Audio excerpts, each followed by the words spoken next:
Chapter 3. After suffering a week of plastic green seats and hyperactive freshmen, Ben decided to give up on the bus. The mechanics were holding Allison's car hostage for another 10 days while parts were ordered, and Ben couldn't take the humiliation of being the only junior traveling by bus anymore. He was locking his bike up when Allison came running over from where her father had dropped her off. "I found him," she declared. "Who?" Ben said as casually as possible, knowing damn well who she meant. "Johnny Depp," Allison retorted. "Who do you think I mean? I tried calling you last night, but it just rang and rang." Ben made a mental note to verbally abuse his sister for ignoring call waiting. "So where is he?" "Tied up in my basement and waiting for you," Allison said, licking her lips indecently. "You wish. I just saw him in passing after sixth period yesterday, so at least we know that he goes to this school." Allison spotting Tim must have broken the curse, because Ben saw him that very day. To be fair, the renewed hope inspired Ben to take long detours down different hallways, but the strategy paid off. On the way to lunch, he saw Tim leaning against a wall, talking to two other students. Unfortunately, they were two of the biggest assholes in school. Bryce Hunter was a huge jock who had been the size of an ox for as long as Ben could remember. He'd always looked like he was 25, even in junior high. Next to him was Darryl Briscott, who was short and bordering on fat, but came from a very rich family, and that guaranteed his popularity. Ben eyed them warily for a moment before turning his attention back to Tim, whose Adam's apple bobbed in amusement at something Bryce was saying. There had been days when Ben questioned his recent obsession, dismissing it as temporary insanity induced by raging hormones. Crazy or not, seeing Tim again rekindled those stalker's flames. He was everything, absolutely everything, that Ben looked for in a guy. From the outside, at least. His choice of company cast doubt on everything else. "Timmy," squealed a voice that would test even the patience of pigs. Krista Norman bounded directly in front of Ben on her way to Timmy. Despite her unfortunate voice, she was one of the most popular girls and drop-dead gorgeous. She ran over and took Tim's hand in her petite little paws and beamed up at him. Tim returned the $1,000,000 smile, much to Ben's disgust. "Hey, faggot." These charming words were spoken by none other than Bryce Hunter himself, who had noticed Ben standing there and staring. Any chance of resisting the oncoming blush was ruined when Krista added, "He really is, you know." Ben risked a glare at Bryce and a sarcastic little wave to Krista as he walked away. Figuring there was nothing more to lose, he glanced at Tim one last time as he went. Tim appeared amused, returning Ben's funny little wave. The gesture was genuinely cute when he did it, which made Ben twice as angry. Why couldn't people's insides match their outsides? The world would be such a wonderful place if the nicer someone was, the more beautiful they became. Jerks like Bryce and Darryl would be disgusting, pus-covered trolls, and everyone would see them for what they were. Tim, too, if these were the sort of people he chose to hang out with. Instead of the princely appearance, he would be ugly, hunched, and so wretched-looking that Ben never would have noticed him. Or if Ben had, he would have at least known right away that Tim wasn't worth all the emotions and fantasies that he had wasted on him. Ben was having one of those days, a parade of unpleasant events that began in the morning. He was stuffing his backpack into his locker before heading to the gym when something wet splatted onto his neck. Ben turned around to find a spit wad almost as big as his fist lying on the ground. The hallways were still full of kids, but Bryce's massive form was easy to pick out of the crowd, a satisfied leer painted across his face. At least Tim wasn't with him, which was something of a small miracle. Allison, having spotted him, had indeed broken the curse. Over the past 2 weeks, Ben had run into Tim at least twice a day. Each time, Ben hastily averted his eyes and cursed the flush that came over his face. He hoped his red cheeks were mistaken as angry instead of bashful. After all, he had nothing to be embarrassed about, since Tim was clueless as to Ben's former crush on him. The fun-filled day continued in gym class. Leon was having his wisdom teeth removed, which meant at least a week of misery without his company. Worst of all, they were playing baseball, a sport very difficult to go unnoticed in. His first time at bat, Ben cussed loudly after his third strike. This infuriated the coach, the bald one with the twisted nose, who commanded that Ben run the 2-mile trail through the woods that nestled against the school. At least this was an escape of sorts. Ben slowed to a walk as soon as he was hidden behind the trees and wondered if he could get away with self-inflicting this punishment until Leon came back. He would rather run alone every day than play baseball. Then there was a substitute teacher in Spanish, which of course meant that the entire class was misbehaving. Ben usually enjoyed that, but one of the boys asked the teacher how to say faggot in Spanish. For whatever incomprehensible reason, the substitute decided to answer this question, and mariposa was happily parroted throughout the remainder of the class, with a number of pointed looks in Ben's direction. Lunch should have brought a welcome break from the day's hardships, but Ben was greeted with Allison's announcement that she and Ronnie were now boyfriend and girlfriend. Ben callously responded to this news by saying, "That's retarded. You haven't even been on a date yet." The look of hurt on Allison's face made him regret his words. Ben was happy for her. Mostly. Ronnie was a nice guy. Dates, romance, and possibly hot, kinky sex were sure to follow in due course. That's what rubbed Ben the wrong way. This was Allison's fourth boyfriend since they had been in high school. In the past 3 years, Ben hadn't had so much as a mildly flirtatious encounter. The ease in which she found someone stirred the green-eyed monster inside of him. What could he do, though? He wasn't old enough to get into a gay bar, and the local newspaper's personal ads were almost strictly heterosexual, except for a few placed by men older than his father. Even Ben's meager sex life had been cut off when he came out of the closet, a decision that he was beginning to regret. An unreciprocated blowjob at this point sounded as meaningful as marriage. The rest of their meal was accompanied by awkward silence. Ben knew he would have to make amends later, but he was in too foul a mood to backpedal or smooth things over at the moment. The rest of the school day passed without incident, but the grumbling thunderstorm outside helped to fuel his sullenness until the last period was over. The rain had at least stopped by the time he was buckling on his rollerblades. Allison's car had made it out of the shop for 2 whole days before breaking down again. Ben had abandoned his bike and decided to start using the inline skates he had begged for and received last Christmas. He wasn't very good yet, but he managed to do everything but stop gracefully.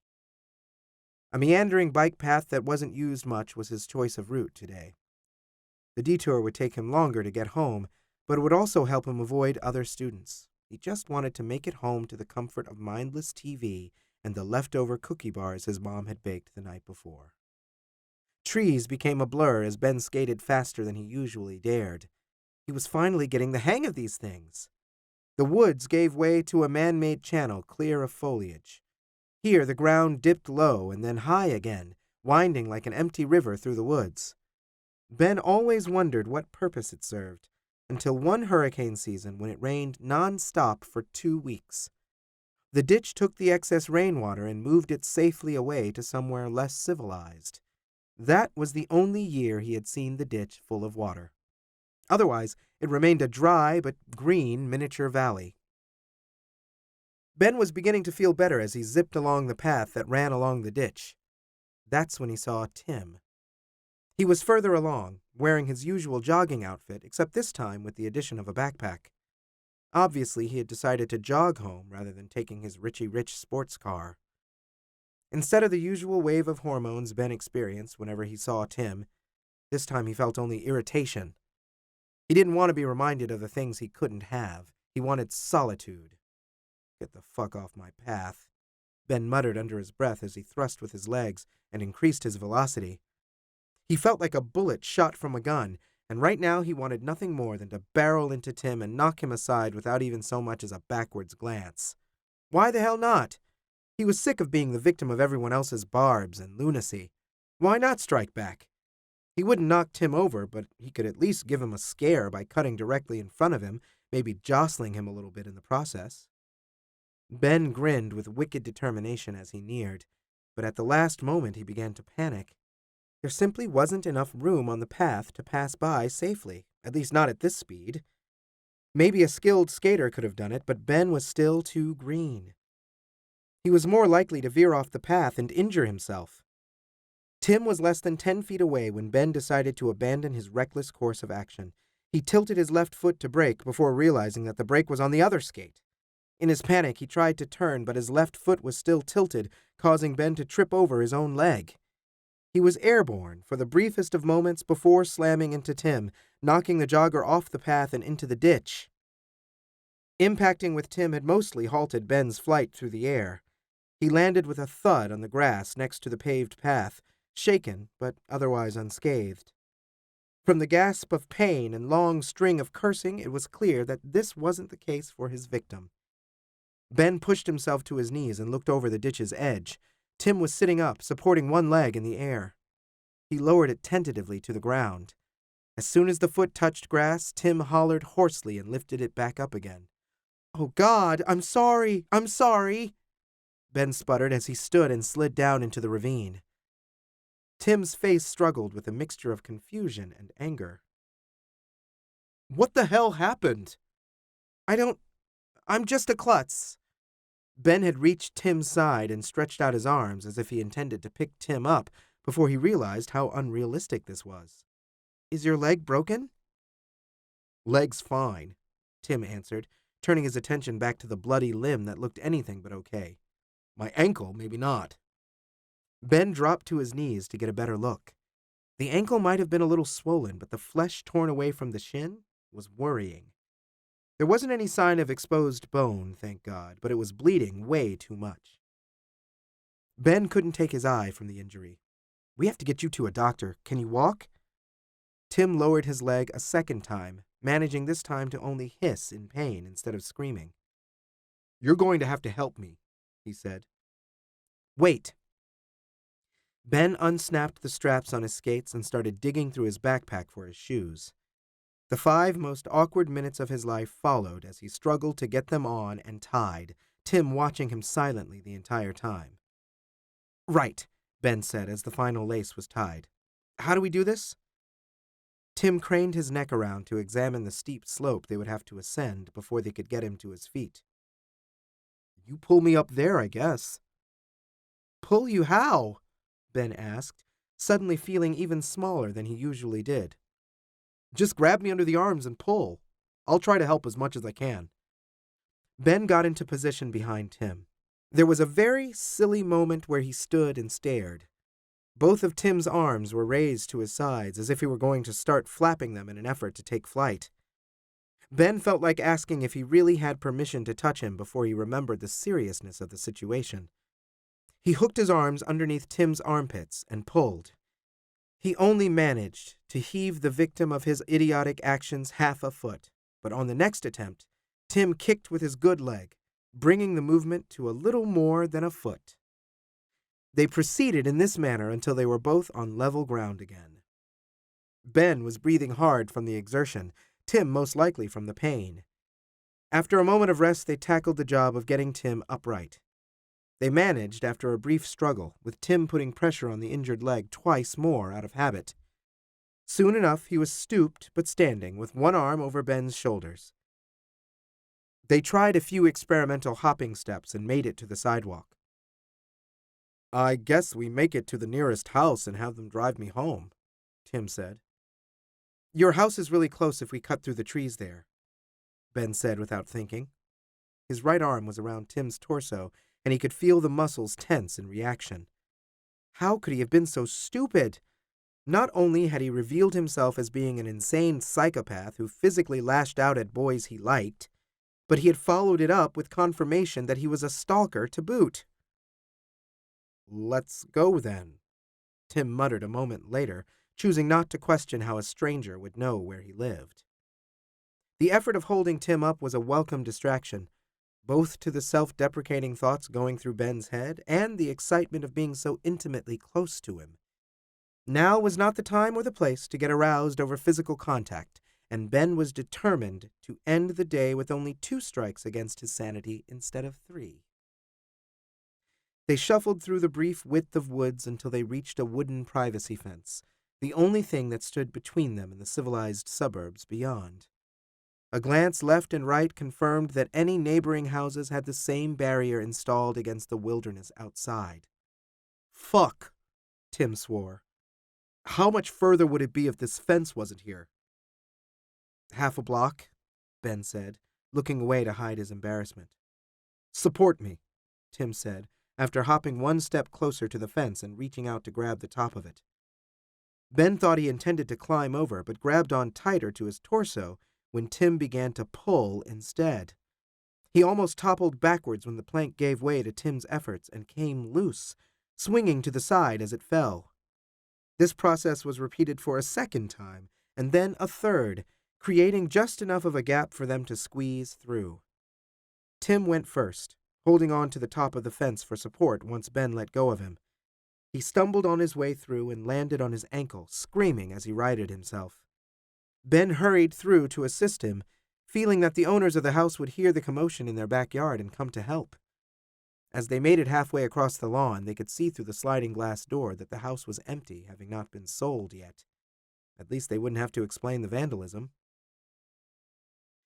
They made it through the gate to the front yard, not encountering another living soul as they made their way down the sidewalk. That was the funny thing about the suburbs. So much trouble went into a neighborhood looking as presentable as possible, but rarely was anyone there to appreciate it. Hire a boy to cut the grass and pull up to the mailbox before parking in the garage. Ben wondered if most of his neighbors had ever set foot on their own lawn. No, the suburbs were all prettied up and left to sit alone, like a beauty queen awaiting an audience that would never come. Ben tried to smooth over his earlier revelations by feigning ignorance as they reached Tim's house. "Which one is yours?" he asked. "You tell me," Tim said smartly as they turned to hobble past his car. "Is anyone home?" Ben asked, partly out of concern, but mostly to change topics. "No." "Then shouldn't we drive straight to the hospital?" "I just need to take my weight off it," Tim said irritably as they reached the front door, which was unlocked. They stepped into cool, dark air conditioning. The curtains in the house were mostly closed to help keep the Texas heat at bay. Tim flipped a few light switches and led them to the living room, which was tastefully decorated, but very, very unwelcoming. The room had the soulless presence of a model home. Sure, it looked nice, but it was obvious that no real living went on there. They reached a pale, peach-colored couch that Tim eased onto. As he settled onto the piece of furniture that was probably being used for the first time, he sighed contentedly. "There's a first aid kit in the bathroom," he said. "Bring me a wet washcloth. A towel, too." "Where is it?" Ben asked. "I'm surprised you don't know already. It's right down the hall on the left." Ben hurried out of the room, mentally chastising himself for triggering a series of events that would haunt him for his final years of high school. He found the bathroom, a simple affair reserved for guests, and collected the items that were requested. "Are you sure we shouldn't go to the hospital, or a doctor at least?" he said as he re-entered the living room. "No need." Tim took the washcloth and began patting at the crust of dried blood on his leg. "Same thing happened to me freshman year. I still have a brace upstairs and everything. It's not a big deal. A couple of days with that on and I'll be fine again." Ben had to admit that the leg was looking better now that much of the blood had been cleaned up. Once bandaged, it probably wouldn't need medical attention. The ankle was a different story, swollen on each side like a chipmunk's cheeks and turning a dark, unhealthy color. "It's just, thanks for helping me get home," Tim interrupted. The finality in his voice was clear. Ben was expected to leave. He turned to do so, spluttering more clumsy apologies as he went. He stopped and turned at the door. "Are you sure you're going to be all right? When do your parents get back?" "In about 2 weeks." Tim grimaced as he wrapped the cloth bandage around his shin. "They're in Switzerland." Ben swallowed, but it failed to flush away the guilty taste in his mouth as he left the house and began his walk home. The story continues as an audiobook, ebook, or paperback available at your favorite retailer.